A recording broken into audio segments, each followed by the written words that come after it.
आपने बोला कि आपके जो सबसे नज़दीक वाला चैप्टर है इसमें वो हनुमान जी वाला है। मैंने 24 अध्याय देखे, विषय सूची देखी, तो इसमें अध्याय नंबर 5 E+R = O, ये इसने मेरा ध्यान आकर्षित किया और इसको मैंने सबसे पहले पढ़ा चैप्टर को।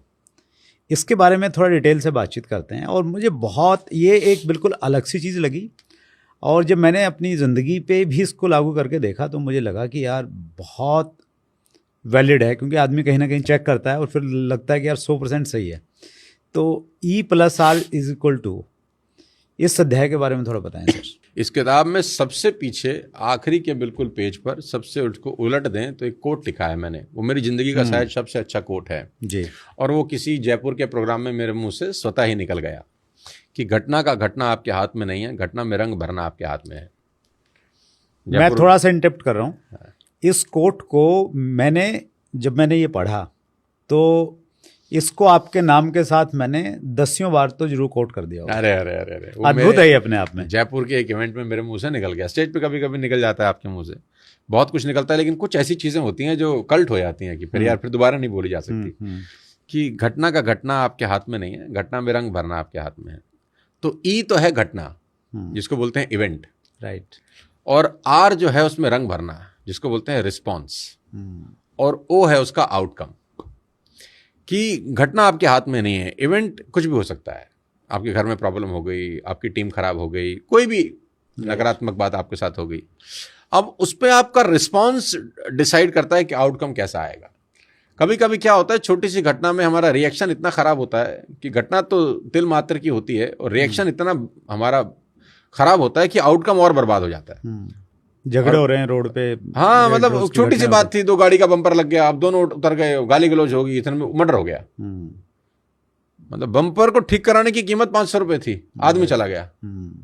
घटना इतनी सी थी, लेकिन रिएक्ट किया रिस्पॉन्स करने की बजाय, आउटकम खराब हो गया। इसके 2-3 उदाहरण मैं आपको देता हूं। प्लीज। अब जब शूर्पणखा रावण के पास भागती हुई आई ना कि मेरी नाक काट दी, अब ये घटना है एक जी, ठीक, कि कोई गया, उसकी नाक कट गई, अपने भाई को कंप्लेंट कर रही है कि मेरी नाक कट गई, ये घटना है। अब इसका रिस्पॉन्स क्या है? अब रावण ने इसका रिस्पॉन्स ऐसे दिया कि बहना छोड़ूंगा नहीं, जिसने तेरी नाक काटी है उसको तो मैं दिखाता हूं अब। ये है रिस्पॉन्स। आउटकम में क्या हुआ? पूरा कुल समाप्त हो गया। ठीक, रिस्पॉन्स ऐसा भी हो सकता था कि वो शूर्पणखा से पूछ लेता कि तू वहां करने क्या गई थी। मतलब काउंटर क्वेश्चन पूछता ना कि तू क्या करने गई थी वहां, बता, सच सच बता, वहां तुम्हारे बीच में हुआ क्या। ये क्रॉस चेक करने दे मेरे को। हाँ, मुझे एक बार पता कर लेने दे कि मेरे वो उनका पॉइंट ऑफ व्यू भी जान लूं, जिन्होंने तेरी नाक काटी है, कि इन्होंने नाक काटी क्यों। तो अगर ये 3 सवाल पूछ लेता कि वहां हुआ क्या, तू वहां करने क्या गई थी, एक बार मैं उसका पक्ष भी जान लूं, तो रिस्पॉन्स बहुत बेहतर होता। रिस्पॉन्स में मां का हरण नहीं होता और आउटकम कैसा होता? राज करता। लेकिन उसका रिस्पॉन्स कैसा था? वाहियात। घटना तो सिंपल थी, लेकिन रिस्पॉन्स वाहियात था, तो आउटकम में कुल समेत मारा गया। अब दूसरा उदाहरण लो। द्रौपदी ने दुर्योधन को पानी में गिरते देखकर बोला, अंधे का बेटा अंधा। यह भी घटना है। यस, अंधे का बेटा अंधा। अंधा। अब उसका रिस्पॉन्स कैसे आया? उसने बोला, जब मौका मिलेगा तुझे बताऊंगा मैं। उसने चीर हरण किया। आउटकम क्या हुआ? 100 भाइयों समेत खत्म, समाप्त। रिस्पॉन्स ऐसा भी हो सकता था कि उसके बोलने से थोड़ी ना तू अंधा हो गया। भाई, उसने अंधा बोल दिया, उसके बोलने से तू अंधा नहीं हो जाता था भाई। अब आपको किसी ने गधा कहा, किसी के गधा कहने से तो आप गधा नहीं होते ना, लेकिन जैसे तुमने बाजू चढ़ाई कि तुझे बताता हूं अब हुए तुम गधे। तो रिस्पॉन्स ये होना चाहिए था कि तेरे अंधा कहने से मैं अंधा नहीं होता यार। बड़ा कूल सा रिस्पॉन्स है। आउटकम क्या होता? कोई दिक्कत नहीं थी, लेकिन रिस्पॉन्ड क्या था कि तुझे बताता हूं मैं। अब तीसरा एग्जाम्पल देता हूं, आपकी ऑडियंस पागल हो जाएगी सुनकर, प्लीज। तीसरा एग्जाम्पल इसका ये है कि इवेंट इतना खतरनाक है और रिस्पॉन्स देखना फिर आप। इवेंट ऐसा है कि सौतेली माँ राम को कहती है 14 साल के लिए चला जा। सौतेली माँ, बायोलॉजिकल माँ भी नहीं जी, 14 साल के लिए चल। कितना खतरनाक इवेंट है। निरपराध आदमी जिसकी कोई गलती नहीं है, उसको बोला जा रहा है तो 14 साल के लिए चला जा। अब रिस्पॉन्स देखो। उसने कहा, माँ बस इतनी सी बात। आउटकम देखो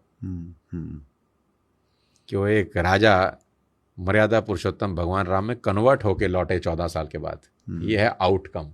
और आउटकम इवेंट की वजह से डिटरमाइन नहीं होता, आउटकम रिस्पॉन्स की वजह से डिटरमाइन होता है।